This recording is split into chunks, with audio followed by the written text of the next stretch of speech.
Uno se remonta a los años cuando yo era pibe, la televisión no existía, la radio era algo que andaba por ahí, pero que a un chico no le interesaba, y la única realmente diversión eran las historietas. La televisión era una cosa más suntuaria, ¿no? Es decir, hogares con televisión en la década de 50 había pocos, con lo cual las historietas eran todavía el refugio de la aventura para nosotros, ¿no? Y la historieta empezó a dibujarse acá de lleno en los años 40, durante la guerra, porque ya no llegaban dibujos de extranjeros, eran todas historietas de extranjeros. Y acá nace entonces, por necesidad, como nació la industria y como nacieron tantas cosas.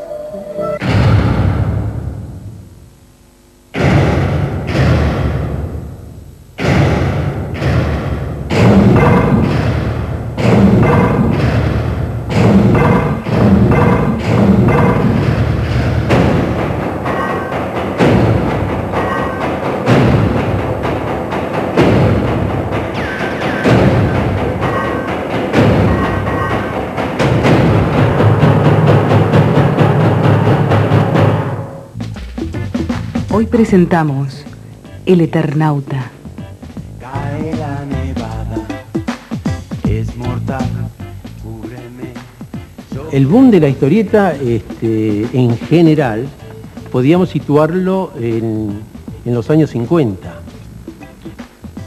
Se editan 165 millones de ejemplares anuales de revistas de historietas. Yo creo que mi generación ya leíamos pocos libros, ¿no? Sí. Ya no leíamos libros, sino que leíamos historietas, ¿no? Entonces, en lugar de leer Salgari, Stevenson, Verne, todas esas cosas, leímos El Pato Donald. El Pato Donaldo y otras historietas. Eso es lo primero que leía. Sí, leía historietas, no solo historietas, pero sí, entre otras cosas leíamos historietas y nos intercambiábamos revistas. Y después empecé a leer historietas de aventuras, Superhombre y todas esas cosas. Leía el Mr. X, el Patorucito. A mí me tocó hacer una prueba para hacer Mr. X y fui aceptado, fui el que finalmente se quedó con el personaje. Tenía algunas fallas argumentales, pero que se justificaban a raíz de que, bueno, un personaje omnipotente no tiene gracia. Estaba cubierto de una coraza antiatómica y por ahí le pegaban un palazo y lo dormían. Salvaban a la chica y después se iban. Nunca se quedaban con la chica, nunca entendí por qué se iban, ¿no? ¿Por qué si encontraban el amor y terminaban con un beso, no se quedaban ahí, eran felices y tenían chicos y todas esas cosas, ¿no? Y cuando tenía 10, 11 años aparece Oesterheld en nuestras vidas, es decir, leemos las revistas de Editorial Frontera. Leí mucho El Horacero. Hora Cero nació después que Oesterheld se sintió lo suficientemente fuerte e interesado en introducir algunos cambios dentro de la orientación que tenía la historieta de aventuras en la Argentina en aquella época. Y se creó lo que en Francia llaman la Escuela Argentina de la Historieta, que es una de las más famosas del mundo. Con Oesterheld nos encontramos una tarde en una reunión en casa de Hugo Pratt. Y ahí se habló del proyecto que tenía él para hacer una editorial, pero yo no le di mayor importancia. Entre que quería hacer algo personal y sabía que podía hacerlo y que no se lo dejaban hacer, consiguió, asociándose con el hermano y llamándonos a nosotros, a mí, a Prat, a Arturo del Castillo, a Alberto Brescia, a un grupo de muchachos de la época, sacar la Editorial Frontera. Y parece que tenía razón, había cosas para hacer.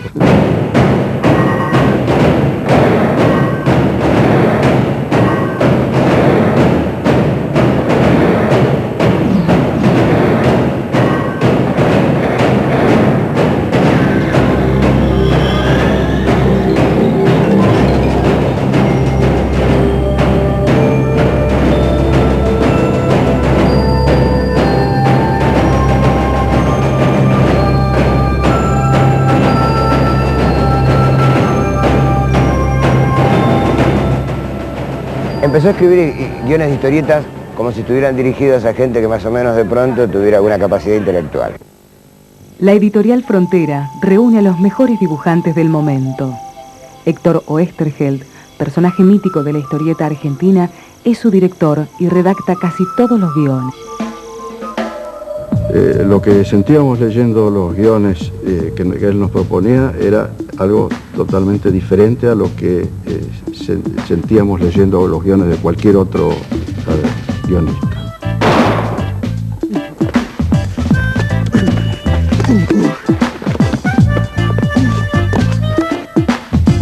Uno estaba leyendo y al leer esas aventuras te dabas cuenta que estabas asistiendo a una ceremonia de iniciación de algún tipo.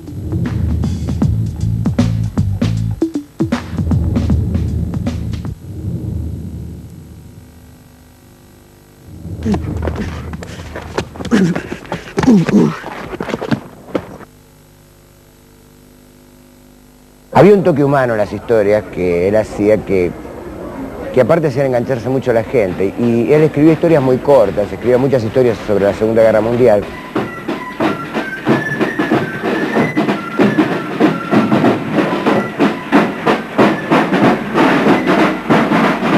Los buenos no eran tan buenos, los malos tampoco eran absolutamente malos. Lo acusaron de nazi y de comunista porque de alguna manera en algún momento el enemigo también era una persona, ¿no?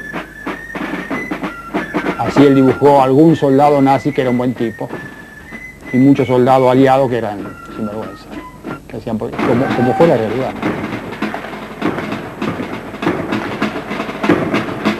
No sé lo que era ideológicamente, un hombre que creía que el ser humano es lo más importante y el enemigo también es un ser humano, no se puso de un solo lado a mirar las cosas. El otro también sufre, el otro también tiene una mamá, ¿no? No solo el héroe americano tenía una familia que lo esperaba en Idaho, el alemán también tenía una familia que lo esperaba en Frankfurt. Y nosotros tenemos una historieta que tiene más puntos de conexión con la europea que con la americana. Nosotros no tenemos muchos superhéroes. Nuestra historieta es un poco tanguera.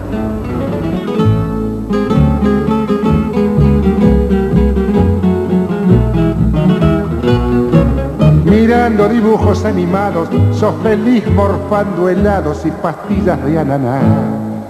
Y en colectivo o en tren, yendo y viniendo, te lo pasas leyendo revistas de Tarzán. Si hasta la mina se te va a morir de hastío, avivate, frate mío, te lo digo por tu bien.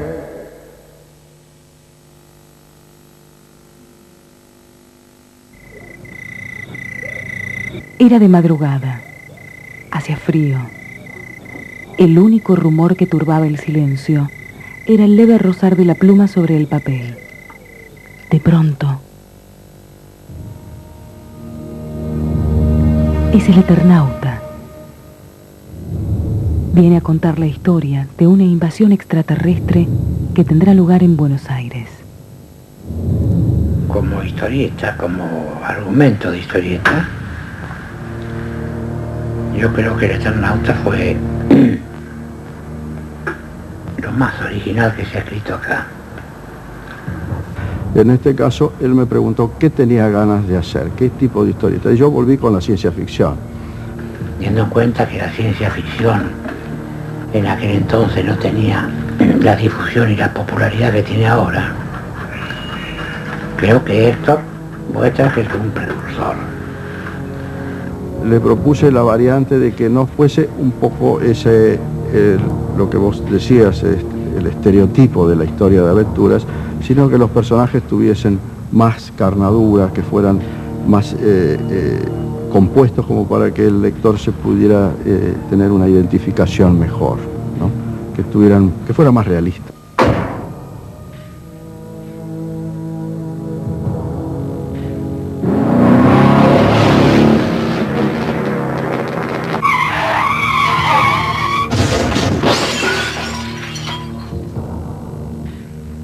El silencio era abrumador. Los mil y un ruidos que siempre se oyen en una ciudad, aún en plena noche, habían cesado por completo. El Eternauta era el relato en primera persona de un tipo que venía de cualquier parte, que había sido bautizado en el siglo XXV, no sé cuánto, con este nombre, que cuenta una historia, y esa historia es la generación del personaje. Es una situación. Lo que le interesó fue la situación Robinson, siempre decía, ¿no es cierto? No, el grupo aislado en una circunstancia rodeado no de agua, sino de muerte, como decía él.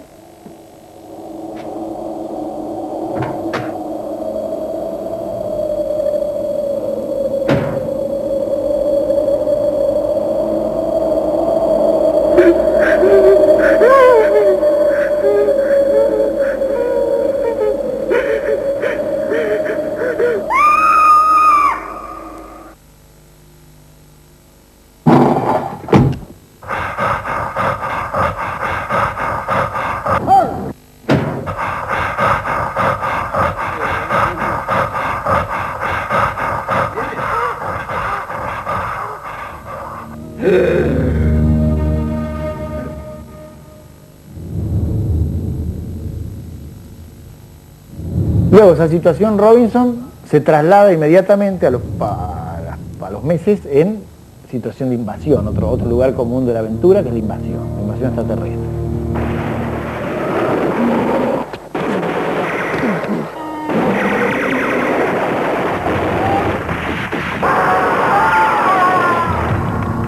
Luego está la lucha contra el invasor y todas las connotaciones que de ahí se desprenden, ¿no? Pero es una aventura abierta. Una aventura primero de nada que termina mal, ¿cierto? Así que la novedad era absoluta, ¿eh? La novedad era realmente absoluta.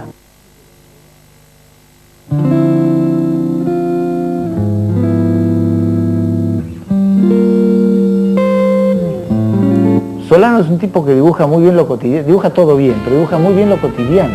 Solano dibuja gente que existe. La primera publicación de El Eternauta fue en la revista Hora Cero. Logró mantener en vilo la atención de los lectores durante 100 semanas. Yo no lo identifiqué como un éxito del Eternauta en especial. Yo lo identifiqué como un éxito de la revista en su conjunto.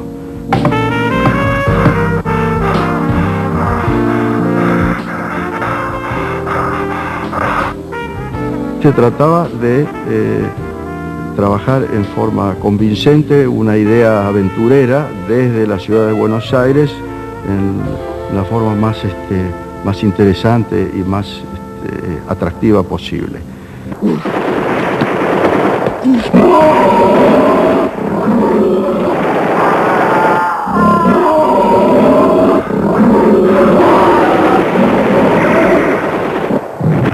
Y se manejó, tanto de parte de él como de parte mía, pienso yo, los mismos elementos inconscientes que hoy nos hacen buscar el malo en el gran imperialismo. Siempre se vuelve a ese malo, ¿no?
Creo que haya otro personaje que sea así tan fuerte, porque se juntan muchas cosas. La idea de que es un sobreviviente, por ejemplo, ¿no? Estas cosas se iluminan para atrás después, es una cosa de locos, ¿no?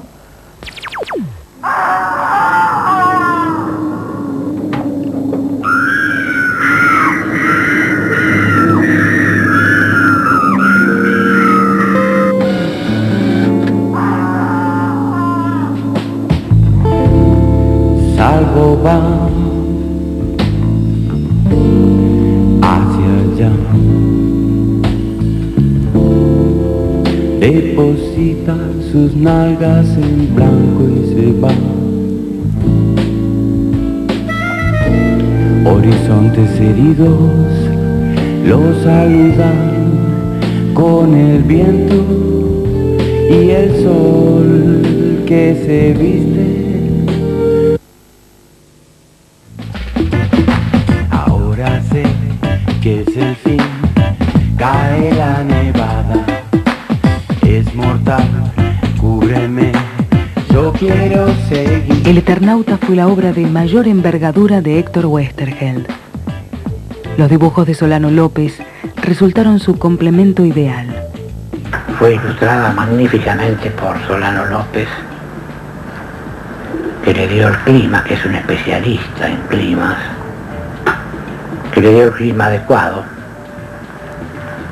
que hizo un trabajo muy superior al mío.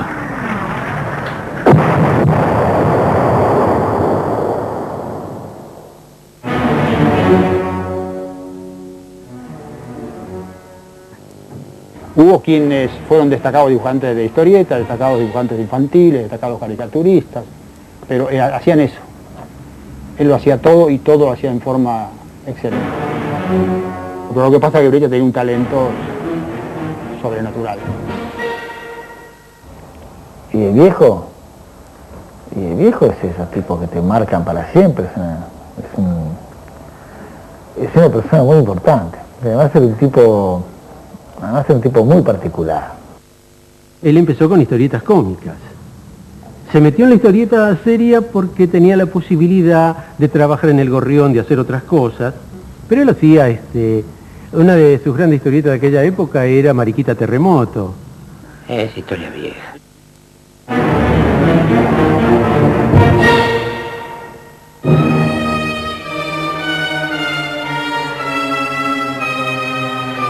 Alberto Breccia tenía un notable uso del claroscuro.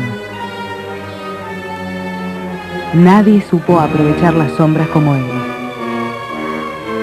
En su etapa más madura, su técnica se asemejó a la de los pintores del expresionismo alemán.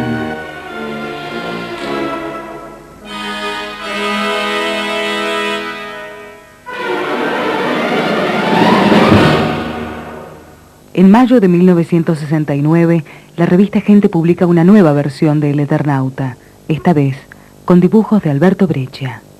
Porque en esos momentos yo estaba en planos de investigación y...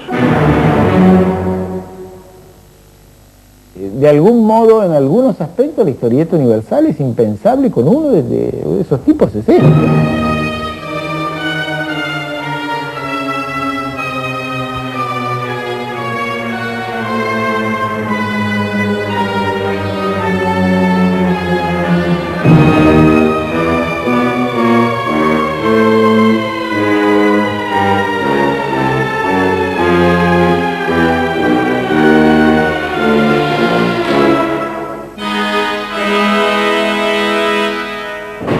En 1976, en la revista Scorpio, Westergeld publica El Eternauta segunda parte, nuevamente con dibujos de Solano López. Los personajes del Eternauta original no tenían ninguna certeza. Avanzaban hacia la realidad y se encontraban con ella. En cambio, el Eternauta de la segunda, el Juan Salvo de la segunda, es alguien que tiene la precisa, que la baja. En esta versión, el protagonista Juan Salvo es un líder de la resistencia en el futuro postnuclear que organiza a la gente en la lucha contra el invasor. La segunda parte del Eternauta la hice en la última etapa de mi estadía en Buenos Aires entre el año 67 y el 77. La diferencia y lo que hace a que artísticamente el resultado sea inferior es que hay una tesis por demostrar.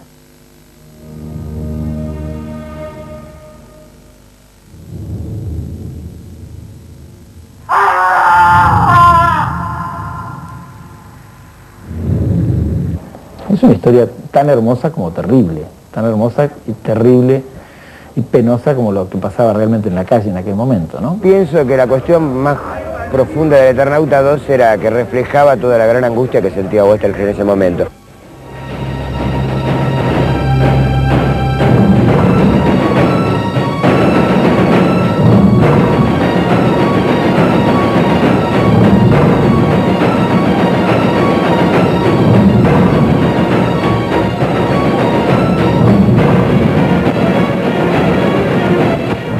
82, yo me acuerdo que compré, o sea, te estoy hablando del 82, yo tenía 19 años. Compré El Eternauta de Breccia, ¿no? Había un prólogo de Trillo y de Sacomano. Ahí me enteré que Oesterhel había desaparecido.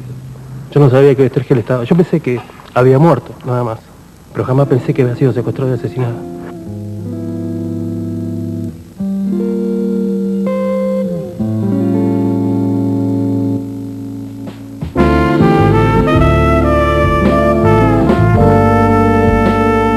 Muy inteligente, muy cálido y una maravilla de persona para conversar con él y para tratarlo.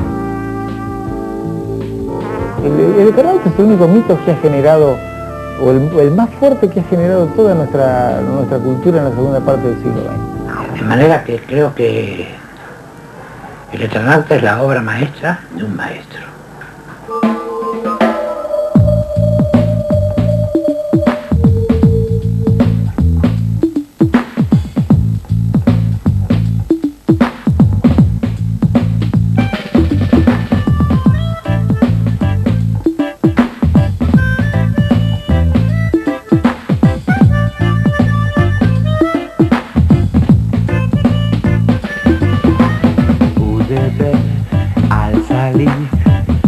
Cielo muy gris había perdido sus colores. Ahora sé que es el fin, cae la nevada, es mortal, cúbreme, yo quiero seguir.